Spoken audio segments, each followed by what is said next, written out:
नमस्कार, मैं हूं अनुपम। इस वक्त के बुलेटिन के साथ बाढ़ से हाहाकार मचा हुआ है। लगातार हो रही बारिश के चलते उत्तर प्रदेश के कई जिले बाढ़ की चपेट में आ गए हैं। गंगा, राप्ती, घाघरा जैसी तमाम नदियों का जलस्तर लगातार बढ़ रहा है। कई गांव जलमग्न हो चुके हैं। बारिश की वजह से गंगा का जलस्तर तेजी से बढ़ रहा है, जिसके चलते श्रीनगर जल विद्युत परियोजना बांध से 4000 से ज्यादा क्यूसेक पानी छोड़ा गया। इसकी वजह से बिजनौर का खादर इलाका जलमग्न हो चुका है। सीतापुर में बैराजों से लगातार छोड़े जा रहे पानी से शारदा और घाघरा नदी का जलस्तर तेजी से बढ़कर खतरे के निशान को पार कर गया है। गोरखपुर में राप्ती नदी अपने पूरे रौद्र रूप पर है। इस वक्त राप्ती नदी खतरे के निशान से करीब 1.5 मीटर ऊपर बह रही है। बाढ़ के चलते लोगों की जिंदगी बेहाल हो चुकी है।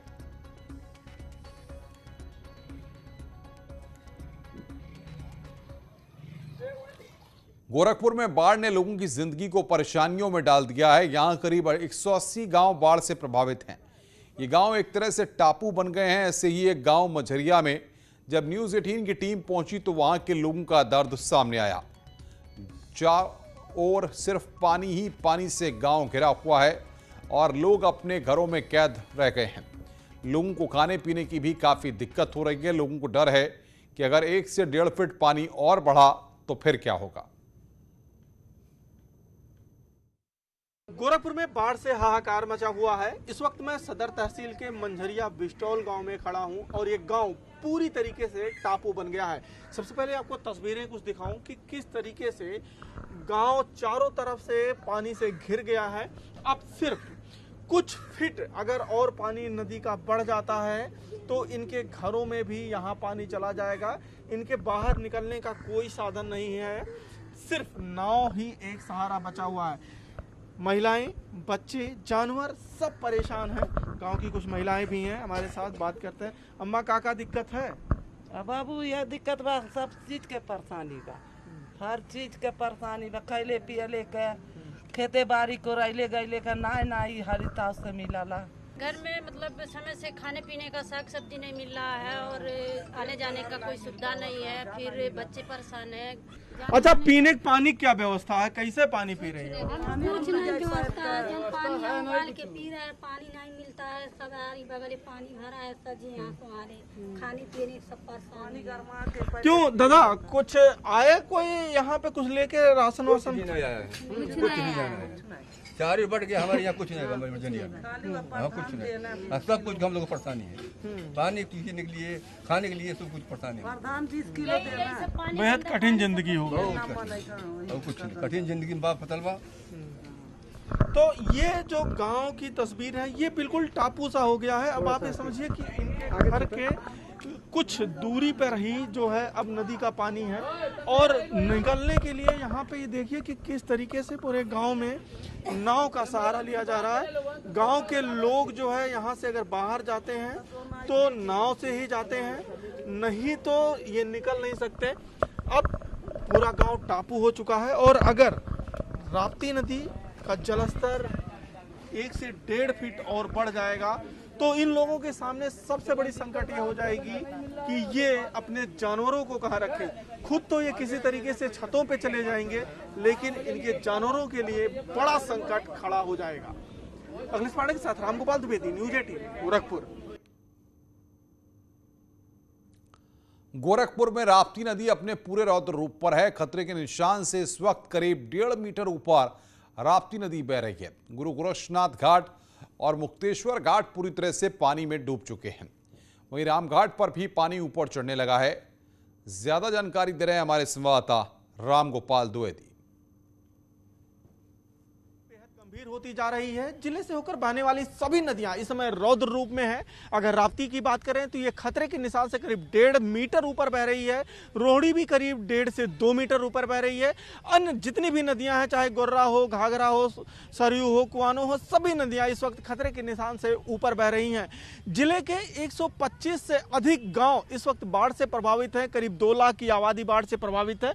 और ये देखिए इस तरीके की जो तस्वीरें हैं, इस तरीके की तस्वीरें बाढ़ प्रभावित क्षेत्रों में आ रही है कि घरों में चारों तरफ से पानी भर गया है और आने जाने का रास्ता ब्लॉक हो गया है। सबसे बड़ी समस्या इन लोगों के सामने पानी के बीच रहते हुए पीने के पानी की है और खाने को तो किसी तरीके से लोग इंतजाम कर ले रहे हैं, लेकिन पीने की पानी की यहाँ बड़ी समस्या है। और इस वक्त मैं खड़ा हूँ नौसड़ इलाके में, ये बहरामपुर इलाका है, शेरगढ़ का इलाका है। यहाँ पे देखिए चारों तरफ पानी ही पानी, लोग नाव का सहारा ले रहे हैं अपने घरों से बाहर आने के लिए और किसी तरीके से घरों से बाहर आ रहे हैं। हालांकि प्रशासन की तरफ से कहा जा रहा है कि उन्होंने राहत सामग्री वितरित करने शुरू कर दिए हैं और लगातार नज़र रखी जा रही है। लेकिन ये जिस तरीके की तस्वीरें लगातार सामने आ रही हैं, लोग जो है बचने की कोशिश कर रहे हैं, अपने घरों से भाग रहे हैं, वो तस्वीरें ये बता रही हैं कि कितनी भयावह बाढ़ है यहाँ पे और कितनी गंभीर स्थिति है। हालांकि करीब 450 से अधिक नाव प्रशासन ने लगा दिया है, जिससे लोग सुरक्षित तरीके से बाढ़ प्रभावित क्षेत्रों से बाहर आ सके और उनके खाने पीने के लिए लगातार जो वितरण है, राहत वितरण सामग्री, उसका वितरण किया जा रहा है। अखिलेश पांडे के साथ रामगोपाल द्विवेदी, न्यूज़ 18 गोरखपुर। खबर गोंडा से है, जहां पर पहाड़ों पर लगातार हो रही बारिश, नेपाल से लाखों क्यूसेक पानी छोड़े जाने के बाद घाघरा नदी और सहायक नदियों का जलस्तर बढ़ा हुआ है। घाघरा नदी खतरे के निशान से लगभग 30 सेंटीमीटर ऊपर बह रही है। वहीं कई तटबंधों पर कटान का खतरा बना हुआ है। तटबंधों पर कटान और मैदानी इलाकों में पानी भरने से नदी किनारे स्थित गांव डूबने की कगार पर हैं। तमाम गांव संपर्क मार्ग से कट गए हैं। हजारों हेक्टेयर फसल जलमग्न हो गई है। कर्नलगंज और तरफगंज इलाके के गांव में नाव तैनात की गई है। वहीं सदर तहसील के गांव में भी कई टीमें लगाई गई हैं। कर्नलगंज और तरफगंज तहसीलें बाढ़ से प्रभावित होती हैं।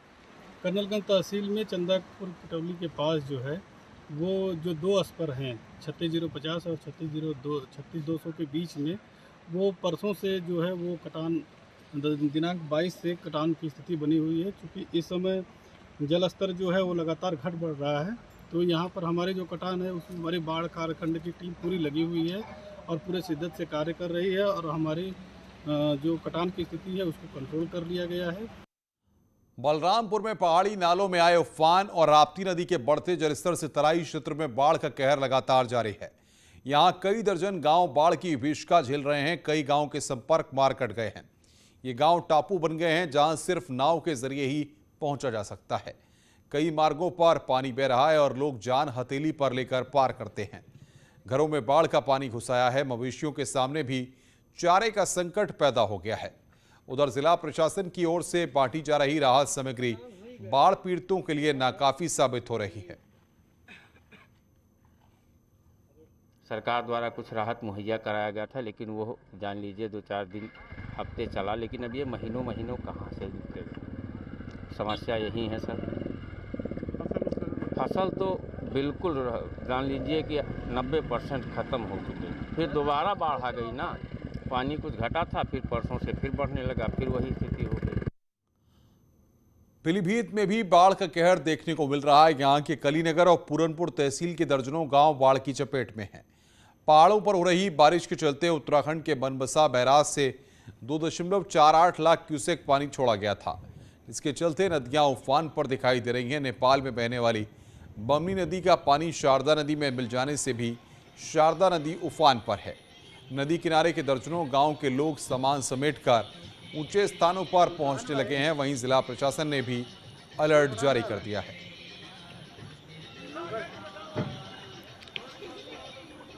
खबरें और भी हैं, फिलहाल रुक रहे हैं एक ब्रेक के लिए। ब्रेक के बाद जल्द हाजिर होते हैं।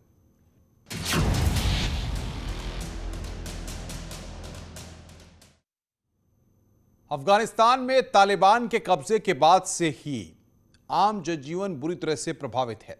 व्यापार, उद्योग धंधे सब ठप हैं। बैंकों के हालात ऐसे हैं कि कर्मचारियों तक को बीते 6 महीनों से वेतन नहीं मिला है। एक तरफ लोग पैसों के लिए परेशान हैं, तो दूसरी तरफ तालिबान के खौफ से देश छोड़कर भागने के लिए काबुल एयरपोर्ट के बाहर अब भी हजारों लोगों की भीड़ लगी हुई है। काबुल की सड़क पर आती जाती गाड़ियों की फांक से जो तस्वीरें दिख रही हैं, वो एक बैंक के बाहर जमा भीड़ की है। हाथों में हथियार लिए जो लोग नजर आ रहे हैं वो तालिबानी आतंकी हैं और उनके सामने जमीन पर बैठे लोग। और भीड़ उन लोगों की है जो बैंक के एटीएम से पैसे निकालने पहुंचे हैं। तभी अचानक तालिबानी आतंकियों के हाथों में मौजूद बंदूकें गरज उठती हैं और ताबड़तोड़ फायरिंग से इलाके में दहशत फैल जाती है।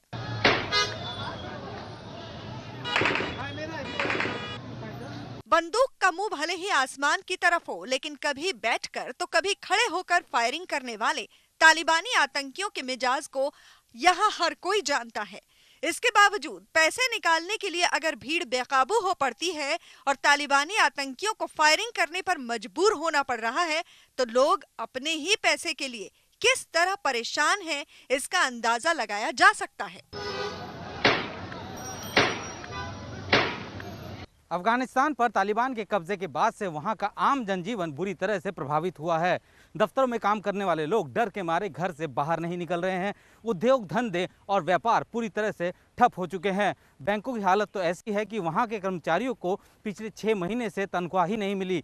लोग पैसों की किल्लत के चलते अपने घरों के सामान तक को सड़क के किनारे बेचने को मजबूर हो रहे हैं। ऐसे हालात में जो बैंक एटीएम खुले हैं, उनके बाहर भी लोगों की भारी भीड़ उमड़ रही है। ये तस्वीर काबुल के एजीजी बैंक के बाहर की है, जहां पैसे निकालने के लिए एक दिन पहले ही लोग लाइन में लग गए। कई लोग बीती रात से ही भूखे प्यासे इस लाइन में लगे हैं। नकदी के संकट को देखते हुए बैंकों ने एटीएम से कैश की निकासी सीमा को कम कर दिया है। ऐसे में अब अफगानी नागरिक एटीएम से केवल $200 तक की नकदी ही निकाल सकते हैं। आर्थिक तंगी को देखते हुए काबुल में सैकड़ों अफगानी गुस्से में बैंकों के बाहर विरोध प्रदर्शन भी करते दिखे। इन प्रदर्शनों में बैंक के कर्मचारी भी शामिल हुए। एक तरफ लोग पैसों के लिए परेशान हैं, तो दूसरी तरफ तालिबान के खौफ से देश छोड़कर भागने के लिए काबुल एयरपोर्ट के बाहर अब भी हजारों लोगों की भीड़ लगी है। एयरपोर्ट के बाहर खाने पीने का इंतजाम नहीं होने से अफरा तफरी का माहौल है। बताया गया कि एयरपोर्ट के बाहर पानी की एक बोतल $40 यानी करीब $3000 में बिक रही है। वहीं एक प्लेट चावल $100 यानी करीब $7500 में मिल रहा है। सबसे ज्यादा चौंकाने वाली बात यह है कि दुकानदार अफगानिस्तान की मुद्रा की जगह डॉलर में ही भुगतान की मांग कर रहे हैं। ऐसे में अफगानिस्तान छोड़ने की आस में एयरपोर्ट पर जमा लोगों के भूखे प्यासे मरने की नौबत आ गई है। वो बिना कुछ खाए पिए धूप में खड़े होने पर मजबूर हैं और इस वजह से बेहोश होकर गिर रहे हैं। इसके बावजूद तालिबानी उनकी मदद करने की बजाय उनसे मारपीट कर रहे हैं। पंजशीर अफगानिस्तान के उन आखिरी किलों में से एक है जो अभी भी तालिबान के हाथों से बाहर है। ये तालिबान के खिलाफ अफगान विरोध का गढ़ बन चुका है। न्यूज़ 18 के जावेद मंसूरी ने फ़हीम दश्ती से बातचीत की और अफगानिस्तान के मौजूदा हालात के साथ साथ तालिबान के साथ उनकी बातचीत के बारे में विस्तार से चर्चा की।